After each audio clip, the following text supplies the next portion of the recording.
Friends, good morning. எல்லோரும் எப்படி படிச்சுட்ருக்கீங்க? இந்த டைமில் நம்ம எவ்வளோ தான் படித்தாலுமே இது போதாது போதாதுன்னு சொல்லிட்டு இருக்க மாதிரியே நமக்கு தோணும். அது வந்து எல்லாருக்கும் இருக்கிறது தான், நார்மல் தான். ஏன்னா நம்ம நிறையா படித்ததுனால இன்னும் கொஞ்சம் படிக்கல, இந்த ஒரு டாபிக் விட்டுட்டுமே அந்த ஒரு டாபிக் விட்டுட்டுமேன்ற ஃபீலிங் தான் இருந்துகிட்ருக்கும். சுத்தமாக படிக்காதவங்க இல்லை ஒரு யூனிட் கொஞ்சோடு முடித்து ட்ரை பண்ணுறவங்களாம் அந்த மாதிரி யோசிக்க மாட்டாங்க. நம்ம ஃபுல்லாக கவர் பண்ணி பாஸ் ஆகிடணும்னு நினைக்கிறோம் இல்லையா? ஸோ நமக்கு அந்த மாதிரி தான் தெரியும். அந்த தாட் வந்து நார்மல் தான். நான் எனக்கு வந்து என்னுடைய 10 hours ஸ்டடி vlog தான் ஷேர் பண்ணியிருக்கேன். 10 hours வந்து கண்டினியூஸாக கிடையாது.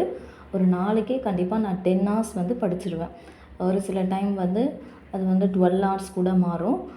பாப்பாவை குளிக்க ஊற்றுறது கொஞ்சம் எக்ஸ்ட்ரா ஒர்க்லாம் இருந்தால் அது 10 hours ஆகும். ஸோ 10 hours ஸ்டடி வந்து இந்த vlogல ஷேர் பண்ணியிருக்கேன். ஸோ இந்த வீக்கில் என்னுடைய ஸ்டடி பிளான் என்னென்னா, ஜிஎஸ் வந்து இந்த வீக் ஃபுல்லாகவே கம்ப்ளீட் பண்ணி முடிக்கணும். ஜிஎஸ் வந்து படித்து ரொம்ப நாள் ஆனது. எல்லா டாப்பிக்குமே எல்லா யூனிட்டுமே பாலிட்டி, எக்கனாமிக்ஸ், ஜியாகிரஃபி, ஹிஸ்ட்ரி எல்லாமே வந்து ஒரு தடவை பார்த்து முடிச்சிடணும். ஏன்னா நெக்ஸ்ட் வீக்லேருந்து என்னால் அதிகமாக படிக்க முடியாது. ஸோ இந்த வீக்கில் ஜிஎஸ் ஃபுல்லாகவே கம்ப்ளீட்டாக பார்க்கணும். அப்புறம் மேக்ஸ் போட்டு பார்க்கணும். இது 2 தான் வந்து டார்கெட்டாக வச்சுருக்கேன். அதுக்கப்புறம் தமிழுக்கு என்ன பண்ணுறேன்னா, தமிழுக்கு புக் எடுத்து எதுவுமே படிக்கலை. தமிழுக்கு ப்ரீவியஸ் இயர் கொஷின்ஸ் மட்டுமே பார்த்துட்ருக்கேன். இந்த வீக்கில் வந்து தமிழை நான் வந்து புக்கில் படிக்கலை. நெக்ஸ்ட் வீக் வந்து ரிவிஷன் மாதிரி திரும்பவும் கொடுத்துக்கலாம். ஏன்னா ஏற்கனவே ஃபுல்லாக படித்து முடிச்சாச்சு தமிழ். அதனால் கண்டிப்பாக ஒரு வாரம் கேப் விட்டதுனால மறக்காது. அதுவும் கேப்புன்னு சொல்ல முடியாது. ப்ரீவியஸ் இயர் கொஷின்ஸ் வந்து 4CARE அகாடமியில் ஒரு 20 செட் போட்டிருக்காங்க. அந்த 20 செட்டுமே நான் முக்கால்வாசி கம்ப்ளீட் பண்ணிட்டேன்.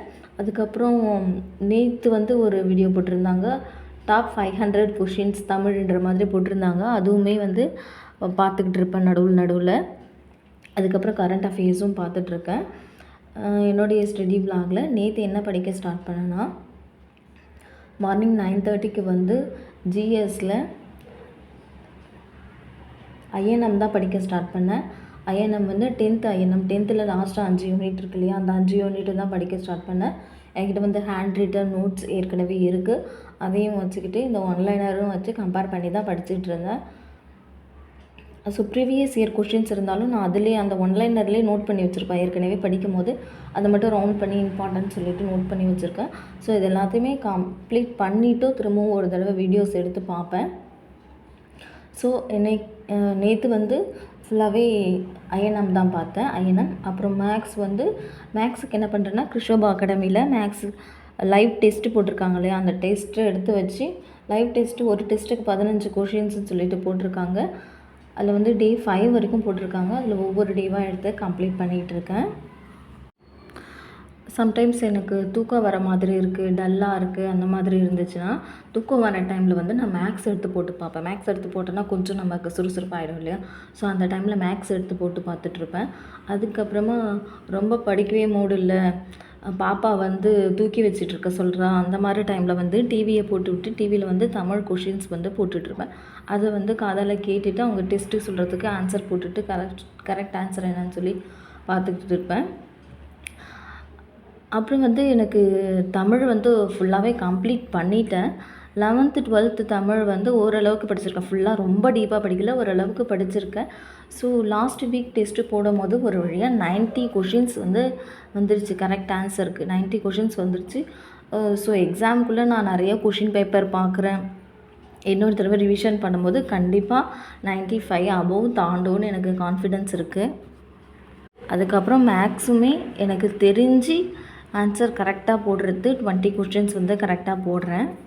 லாஸ்ட்டாக ஒரு லைவ் கண்டக்ட் பண்ணியிருந்தேன். என்னால் முடியுதான்னு சொல்லிட்டு ட்ரை பண்ணி பார்த்தேன். பாலிட்டி வந்து ப்ரீவியஸ் இயர் கொஷின்ஸ் போட்டு பார்த்துட்ருந்தேன். ப்ரீவியஸ் இயர் கொஷின்ஸை திரும்ப நான் உங்களுக்கு சொல்லி தரும்போது எனக்குமே ரொம்ப மெமரி ஆகிற மாதிரி தான் இருக்குது. நல்லா யூஸ்ஃபுல்லாக இருக்குது. இதை கண்டினியூ பண்ணலாமான்னு கேட்டிருந்தேன். ஆர்த்தின்னு நினைக்கிறேன் அவங்க பேர். அவங்க மட்டும் நல்லாயிருக்கு, கண்டினியூ பண்ணுங்கன்னு சொல்லியிருந்தாங்க. அவங்களுக்கு தேங்க்யூ ஸோ மச். ஆனால் வந்து எனக்கு ரொம்ப யூஸ்ஃபுல்லாக இருக்குது. ஆனால் டைம் பத்தாத மாதிரி எனக்கு தோணுது. ஸோ அதனால் இப்போதைக்கு அதை ஸ்டார்ட் பண்ணுறேன். நம்ம வந்து எக்ஸாம் முடிஞ்சு குரூப் 2க்கு படிக்கும்போது கண்டிப்பாக ப்ரீவியஸ் இயர் கொஷின்ஸ் வந்து டிஸ்கஷன் பண்ணுற மாதிரி கண்டிப்பாக ஒரு சீரீஸ் பண்ணலாம். டே டைமில் வந்து ஒரு 7 hours படித்து முடிச்சிட்டேன். நைட்டு வந்து 9 to 12 வந்து ஒரு 3 hours படித்தேன். நைட்டு தான் நான் திரும்ப ட்ரை பண்ணேன் அந்த பாலிட்டி கொஷின்ஸ் போடுறதுக்கு. அது வந்து எனக்கு கன்வீனியண்ட்டாக ஆகலை டைம். ஸோ திரும்பவும் எடுத்து அயனம் படிக்க ஆரம்பிச்சிட்டேன். அயனம் படித்து முடிச்சுட்டு திரும்ப தூக்கம் வர மாதிரி இருந்துச்சு. ஒரு 11:30க்கு தூக்கம் வர மாதிரி இருந்துச்சு. ஸோ அப்போ வந்து திரும்பவும் அந்த தமிழ் கொஷின்ஸ் 500 கொஷின்ஸ் சொன்னேன் இல்லையா, அந்த வீடியோவை எடுத்து திரும்பவும் வச்சுட்டேன். 1/2 மணி நேரம் அந்த கொஷின்ஸ் வச்சு ஆன்சர் சொல்லிகிட்டே இருந்தேன். முக்கால்வாசி 95% சொல்லலாம். அந்தளவுக்கு ஆன்சர்ஸ் எல்லாமே தெரியுது. ஸோ ஓரளவுக்கு கான்ஃபிடென்ஸ் வந்திருக்கு. ஸோ என்னோடய ப்ரிப்பரேஷன்ஸ் இப்படி தான் போயிட்டுருக்கு. நீங்கள் எப்படி ப்ரிப்பேர் பண்ணியிருக்கீங்க? ஃபுல்லாக கம்ப்ளீட் பண்ணிட்டீங்களா? உங்களுடைய மைண்ட் செட் எப்படி இருக்குதுன்னு சொல்லிவிட்டு கமெண்ட் பண்ணுங்கள். நெக்ஸ்ட் வ்ளாகில் பார்ப்போம். தேங்க்யூ.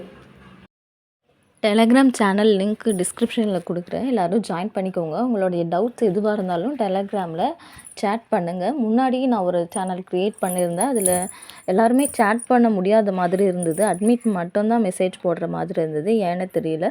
ஸோ அதை நான் டெலீட் பண்ணிவிட்டு திரும்பவும் வேறு டெலகிராம் சேனல் ஸ்டார்ட் பண்ணியிருக்கேன். அதில் நீங்கள் யார் வேணால் சேட் பண்ணுற மாதிரி தான் இருக்கும். ஸோ ஜாயின் பண்ணிக்கோங்க.